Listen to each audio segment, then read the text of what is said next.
ॐ ध्यानं शृणु महादेवी सर्वानन्दप्रदायकं सर्वसौख्यकरं चैव भुक्तिमुक्तिप्रदायकं श्रीमत्परं ब्रह्मगुरुं स्मरामि श्रीमत्परं ब्रह्मगुरुं भजामि श्रीमत्परं ब्रह्मगुरुं वदामि श्रीमत्परं ब्रह्मगुरुं नमामि नित्यानन्दं परमसुखदं केवलं ज्ञानमूर्तिं द्वन्द्वातीतं गगनसदृशं तत्त्वमस्यादिलक्ष्यम् एकं नित्यं विमलमचलं सर्वधी साक्षिभूतं भावातीतं त्रिगुणरहितं सद्गुरुं तं नमामि हृदम्बुजे कर्णिकमध्यसंस्थे सिंहासने संस्थितदिव्यमूर्तिं ध्यायेद्गुरुं चन्द्रकलाप्रकाशं सच्चित्सुखाभीष्टवरं दधानं श्वेताम्बरं श्वेतविलेपपुष्पं मुक्ताविभूषं मुदितं द्विनेत्रं वामाङ्कपीठस्थितदिव्यशक्तिं मन्दस्मितं पूर्णकृपानिधानं ज्ञानस्वरूपनिजभावयुक्तम् आनन्दमानन्दकरं प्रसन्नं योगीन्द्रमीड्यं भवरोगवैद्यं श्रीमद्गुरुं नित्यमहं नमामि वन्दे गुरूणां चरणारविन्दं सन्दर्शितस्वात्मसुखाम्बुधीनां जनस्य येषां गुलिकायमानं संसारहालाहलमोहशान्त्यै यस्मिन् सृष्टिस्थितिध्वंसनिग्रहानुग्रहात्मकं कृत्यं पञ्चविधं शश्वद्भासते तं गुरुं भजेत् पादाब्जे सर्वसंसारदावकालानलं स्वके ब्रह्मरन्ध्रे स्थितां भोजमध्यस्थं चन्द्रमण्डलम् अकथादित्रिरेखाब्जे सहस्रदलमण्डले हंसपार्श्वत्रिकोणे च स्मरेत्तन्मध्यगं गुरुं नित्यं शुद्धं निराभासं निराकारं निरञ्जनं नित्यबोधं चिदानन्दं गुरुं ब्रह्म नमाम्यहं सकलभुवनसृष्टिः कल्पिताशेषसृष्टिः निखिलनिगमदृष्टिः सत्पदार्थैकसृष्टिः आतद्गणपरमेष्टिः सत्पदार्थैकदृष्टिः भवगुणपरमेष्टिर्मोक्षमार्गैकदृष्टिः सकलभुवनरङ्गस्थापनास्तम्भयष्टिः सकरुणरसवृष्टिस्तत्त्वमाला समष्टिः सकलसमयसृष्टिः सच्चिदानन्ददृष्टिः निवसतु मयि नित्यं श्रीगुरोर्दिव्यदृष्टिः न गुरोरधिकं न गुरोरधिकं न गुरोरधिकं न गुरोरधिकं शिवशासनतः शिवशासनतः शिवशासनतः शिवशासनतः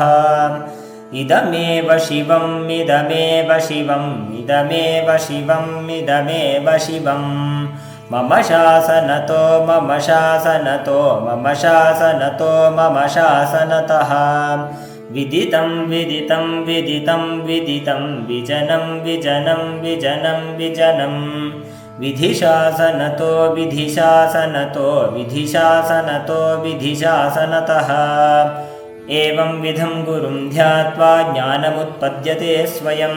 तदा गुरुपदेशेन मुक्तोऽहमिति भावयेत् गुरुपद्इष्टमार्गेण मनःशुद्धिं तु कारयेत् अनित्यं खण्डयेत् सर्वं यत्किञ्चित् आत्मगोचरं ज्ञेयं सर्वप्रतीतं च ज्ञानं च मन उच्यते ज्ञानं ज्ञेयं समं कुर्यान्नान्यः पन्था द्वितीयकः किमत्र बहुनोक्तेन शास्त्रकोटिशतैरपि दुर्लभा चित्तविश्रान्तिः विना गुरुकृपां परां करुणाखड्गपातेन छित्त्वा पाशाष्टकं शिशोः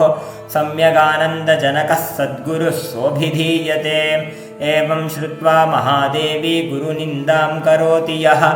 स याति नरकान् घोरान् यावच्चन्द्रदिवाकरौ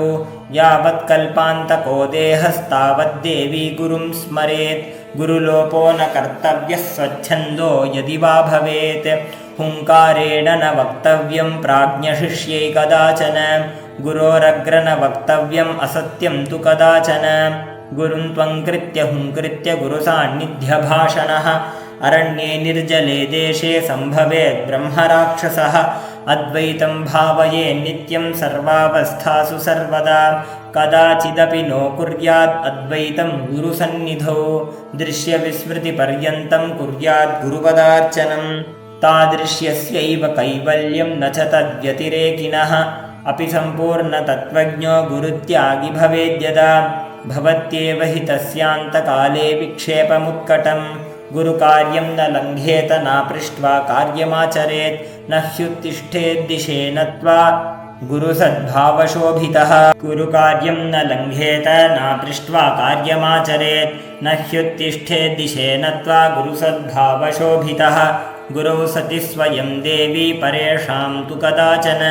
उपदेशं न वैकुर्यात् तदा चेद्राक्षसो भवेत् न गुरोराश्रमे कुर्यात् दुष्पाणं परिसर्पणं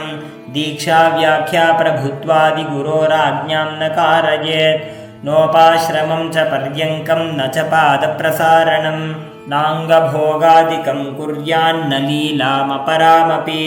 गुरुणां सदसद्वापि यदुक्तं तन्न लङ्घयेत् कुर्वन्नाज्ञां दिवारात्रौ दासवन् निवसेद्गुरौ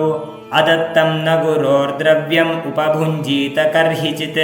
दत्तं च रङ्कवद्ग्राह्यं प्राणोऽप्येतेन लभ्यते पादुकासनशय्यादिगुरुणा यदभीष्टितं नमस्कुर्वीत तत्सर्वं पादाभ्यां न स्पृशेत् क्वचित् गच्छतः पृष्ठतो गच्छेद्गुरुच्छायां न लङ्घयेत्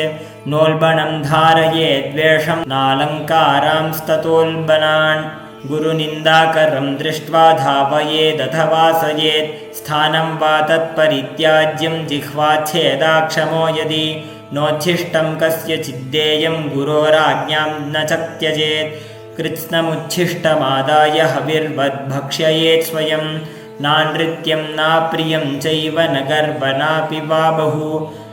न नियोगधरं ब्रूयात् गुरोराज्ञां विभावयेत् प्रभो देवकुलेशानां स्वामिन् राजन् कुलेश्वरः इति सम्बोधनैर्भीतो सच्चरेत् गुरुसन्निधौ मुनिभिः पन्नगैर्वापि सुरैर्वा शापितो यदि कालमृत्युभयाद्वापि गुरुः सन्त्राति पार्वती अशक्ता हि सुराद्याश्च ह्यशक्ताः मुनयस्तथा गुरुशापोपपन्नस्य रक्षणाय च कुत्रचित् मन्त्रराजमिदं देवी गुरुरित्यक्षरद्वयं स्मृतवेदपुराणानां सारमेव न संशयः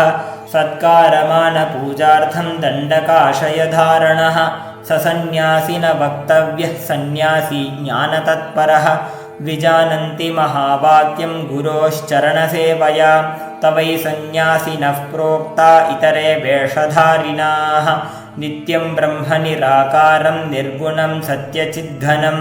यः साक्षात् कुरुते लोके गुरुत्वं तस्य शोभते गुरुप्रसादतस्वात्मन्यात्मा रामनिरीक्षणात् समता मुक्तिमार्गेण स्वात्मज्ञानं प्रवर्तते आब्रह्मस्तम्भपर्यन्तं परमात्मस्वरूपकं स्थावरं जङ्गमं चैव प्रणमामि जगन्मयं वन्देऽहं सच्चिदानन्दं भावातीतं जगद्गुरुं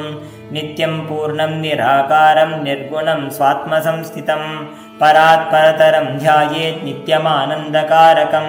हृदयाकाशमध्यस्थं शुद्धस्फटिकसन्निभं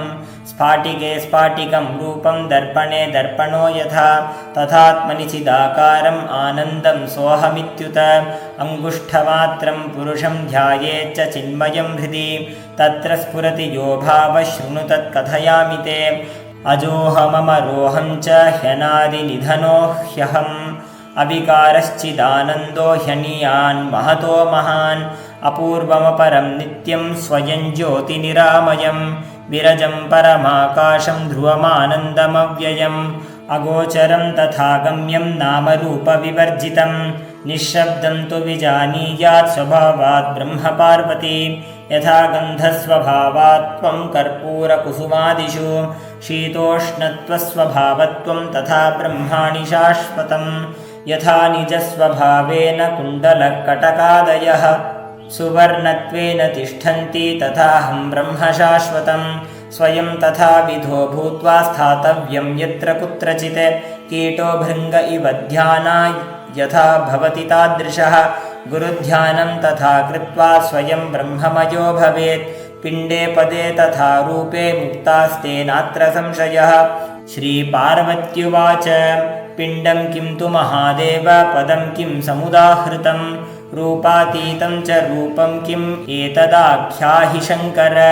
श्रीमहादेव उवाच पिण्डं कुण्डलिनी शक्तिः पदं हंसमुदाहृतं रूपं बिन्दुरिति ज्ञेयं रूपातीतं निरञ्जनं पिण्डे मुक्ताः पदे मुक्ता रूपे मुक्ता वरानने रूपातीते तु ये मुक्तास्ते मुक्ता नात्र संशयः गुरोर्ध्यानेनैव नित्यं देही ब्रह्ममयो भवेत् स्थितश्च यत्र कुत्रापि मुक्तोऽसौ नात्र संशयः ज्ञानं स्वानुभवः शान्तिर्वैराग्यं वक्तृता धृतिः षड्गुणैश्वर्ययुक्तो हि भगवान् श्रीगुरुः प्रिये गुरुः शिवो गुरुर्देवो गुरुर्बन्धुः शरीरिणां गुरुरात्मा गुरुर्जीवो गुरोरन्यन्न विद्यते एकाकी निःस्पृहः शान्तश्चिन्तासूयादिवर्जितः बाल्यभावेन यो भाति ब्रह्मज्ञानी स उच्यते न सुखं वेदशास्त्रेषु न सुखं मन्त्रयन्त्रके गुरोः प्रसादादन्यत्र सुखं नास्ति महीतले चार्वाकवैष्णवमते सुखं प्रभाकरे नहि गुरोः पादान्तिके यद्वत् सुखं वेदान्तसम्मतं न तत्सुखं सुरेन्द्रस्य न सुखं चक्रवर्तिनां यत्सुखं वीतरागस्य मुनेरेकान्तवासिनः नित्यं ब्रह्मरसं पीत्वा तृप्तो यः परमात्मनि इन्द्रं च मन्यते तुच्छं नृपाणां तत्र का यथा यतः परमकैवल्यं गुरुमार्गेण वै भवेत् गुरुभक्तिरतः कार्या सर्वदा मोक्षकाङ्क्षिभिः एक एवाद्वितीयोऽहं गुरुवाक्येन निश्चितः एवमभ्यास्यता नित्यं न सेव्यं वै वनान्तरम् एवमभ्यस्यता नित्यं न सेव्यं वै वनान्तरम् अभ्यासात् निमिषेणैवं समाधिम् अधिगच्छति आजन्मजनितं पापं तत्क्षणादेव नश्यति किमावाहनमव्यक्तैव्यापकं किं विसर्जनम् अमूर्तो च कथं पूजा कथं ध्यानं निरामये गुरुर्विष्णुः सत्त्वमयो राजसश्चतुराननः तामसो रुद्ररूपेण सृजत्वयति हन्ति च स्वयं ब्रह्ममयो भूत्वा तत्परं नावलोकयेत् परात् परतरं नान्यत् सर्वगं च निरामयं तस्यावलोकनं प्राप्य सर्वसङ्गविवर्जितः एकाकी निःस्पृहः शान्तस्थातव्यं तत्प्रसादतः लब्धं वा धनलब्धं वा स्वल्पं वा बहुलं यथा निष्कामेणैव भोक्तव्यं सदा सन्तुष्टमानसः सर्वज्ञपदमित्याहुर्देही सर्वमयो भुवि सदानन्दः सदा शान्तो रमते यत्र कुत्रचित् यत्रैव तिष्ठते सोऽपि सदेशः पुण्यभाजनः मुक्तस्य लक्षणं देवि तवाग्रे कथितं मया उपदेशस्त्वयं देवि गुरुमार्गेण मुक्तिदः गुरुभक्तिस्तथात्यन्ता कर्तव्या वै मनीषिभिः नित्ययुक्ताश्रयः सर्वे वेदकृत् सर्ववेदकृत् स्वपरज्ञानदाता च तं वन्दे गुरुमीश्वरं यद्यप्यधीता निगमाः षडङ्गा आगमाः प्रिये अध्यात्मादीनि शास्त्राणि ज्ञानं नास्ति गुरुं विना शिवपूजारतो वापि विष्णुपूजारतोऽथवा गुरुतत्त्वविहीनश्चेत् तत्सर्वं व्यर्थमेव हि शिवस्वरूपमज्ञात्वा शिवपूजा कृता यदि सा पूजा नाम मात्रं स्यात् चित्रदीप इव प्रिये सर्वं स्यात् सफलं कर्म गुरुदीक्षा प्रभावतः गुरुलाभात् सर्वलाभो गुरुहीनस्तु बालिशः गुरुहीनः पशुः कीटः पतङ्गो वक्तुमर्हति शिवरूपं स्वरूपं च न जानाति यतः स्वयं तस्मात् सर्वप्रयत्नेन सर्वसङ्गविवर्जितः विहाय शास्त्रजालानि गुरुमेव समाश्रयेत् निरस्तसर्वसन्देहो एकीकृत्य सुदर्शनं रहस्यं यो दर्शयति भजामि गुरुमीश्वरम् ज्ञानहीनो गुरुत्याज्यो मिथ्यावादिविडम्बकः सविश्रान्ति न जानन्ति परशान्तिं करोति किं शिलायाः किं परं ज्ञानं शिलासङ्गप्रतारणे स्वयं तर्तुं न जानाति परं निस्तारयेत् कथं न वन्दनीयास्ते कष्टं दर्शनात् भ्रान्तिकारकाः वर्जयेतान् गुरुन् दूरे धीरानेव समाश्रयेत् पाषण्डिनः पापरता नास्तिका भेदबुद्धयः स्त्रीलम्पटा दुराचाराः कृतघ्ना बकवृत्तयः कर्मभ्रष्टाक्षमानष्टा निन्द्यतर्केश्च वादिनः कामिनक्रोधिनश्चैव हिंस्राश्चण्डाशठास्तथा ज्ञानलुप्ता न कर्तव्या महापापास्तथा प्रिये एभ्यो भिन्नो गुरुसेव्यः एकभक्त्या विचार्य च शिष्यादन्यत्र देवेशि न वदेत् यस्य कस्यचित् नराणां च फलप्राप्तौ भक्तिरेव हि कारणं गूढो दृढश्च प्रीतश्च मौनेन सुसमाहितः सकृत्कामगतो वापि पञ्चधा गुरुरीरितः सर्वं गुरुमुखान् लब्धं सफलं पापनाशनं यद्यत् आत्महितं वस्तु तत्तद्द्रव्यं न वञ्चयेत् गुरुदेवार्पणं वस्तु तेन तुष्टोऽस्मि सुव्रते श्रीगुरोः पादुकां मुद्रां मूलमन्त्रं च गोपयेत् नतास्मि ते नाथ पदारविन्दं बुद्धीन्द्रिया प्राणमनोवचोभिः यच्चिन्त्यते भावित आत्मयुक्तो मुमुक्षुभिः कर्ममयोपशान्तये अनेन यद्भवेत् कार्यं तद्वदामि तव प्रिये लोकोपकारकं देवी लौकिकं तु विवर्जयेत् लौकिकाद्धर्मतो याति ज्ञानहीनो भवार्णवे लौकिकाद्धर्मतो याति ज्ञानहीनो भवार्णवे ज्ञानभावे च यत्सर्वं कर्म निष्कर्मशाम्यति इमां तु भक्तिभावेन पठेद्वै शृणुयादपि लिखित्वा यत्प्रदानेन तत्सर्वं फलमश्नुते गुरुगीतामिमां देवी हृदि नित्यं विभावय महाव्याधिगतैर्दुःखैः सर्वदा प्रजपेन्मुदा गुरुगीताक्षरैकैकं मन्त्रराजमिदं प्रिये अन्ये च विविधा मन्त्राः कलां नार्हन्ति षोडशीम् अनन्तफलमाप्नोति गुरुगीता जपेन तु सर्वपापहरा देवी सर्वदारिद्र्यनाशिनी अकालमृत्युहर्त्री च सर्वसङ्कटनाशिनी यक्षराक्षसभूतादिचोरव्याघ्रविघातिनी सर्वोपद्रवकुष्ठादिदुष्टदोषनिवारिणी यत्फलं गुरुसान्निध्यात् तत्फलं पठनात् भवेत् महाव्याधिहरा सर्वे विभूते सिद्धिदा भवेत् अथवा मोहने वश्ये स्वयमेव जपेत् सदा कुशदुर्वासने देवी ह्यासने शुभ्रकम्बले उपविश्य ततो देवी जपेत् एकाग्रमानसः शुक्लं सर्वत्र वै प्रोक्तं वश्ये रक्तासनं प्रिये पद्मासने जपेत् नित्यं शान्तिवश्यकरं परं वस्त्रासने च दारिद्र्यं पाषाणे रोगसम्भवः मेदिन्यां दुःखमाप्नोति काष्ठे भवति निष्फलं कृष्णाजिने ज्ञानसिद्धिर्मोक्षश्रीव्याघ्रचर्मणि कृशासने ज्ञानसिद्धिर्सर्वसिद्धिस्तु कम्बले आग्नेयां कर्षणं चैव वायव्यां शत्रुनाशनं नैऋत्यां दर्शनं चैव ईशान्यां ज्ञानमेव च उदङ्मुखः शान्तिजप्ये वश्ये पूर्वमुखास्तथा याम्ये तु मारणं प्रोक्तं पश्चिमे च धनागमः मोहनं सर्वभूतानां बन्धमोक्षकरं परं देवराज्ञां प्रियकरं राजानं वशमानयेत् मुखस्तम्भकरं चैव गुणानां च विवर्धनं दुष्कर्मनाशनं चैव तथा सत्कर्मसिद्धिदं प्रसिद्धं साधयेत् कार्यं नवग्रहभयापहं दुःस्वप्ननाशनं चैव सुस्वप्नफलदायकं मोहशान्तिकरं चैव बन्धमोक्षकरं परं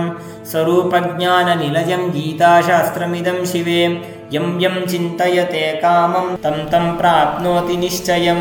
नित्यं सौभाग्यदं पुण्यं तापत्रयकुलापहं सर्वशान्तिकरं नित्यं तथा वन्ध्यासुपुत्रदम् अवैधव्यकरं स्त्रीणां सौभाग्यस्य विवर्धनम् आयुरारोग्यमैश्वर्यं पुत्रपौत्रप्रवर्धनं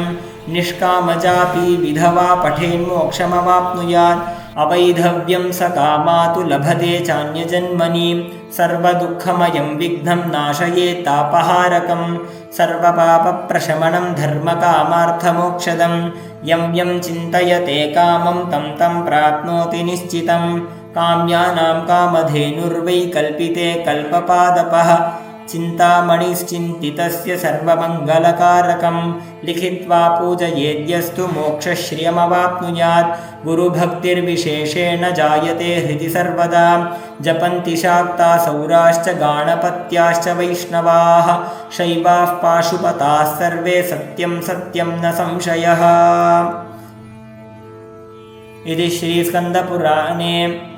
इति श्रीस्कन्दपुराणे उत्तरखण्डे उमामहेश्वरसंवादे श्रीगुरुगीतायां 2. अध्यायः।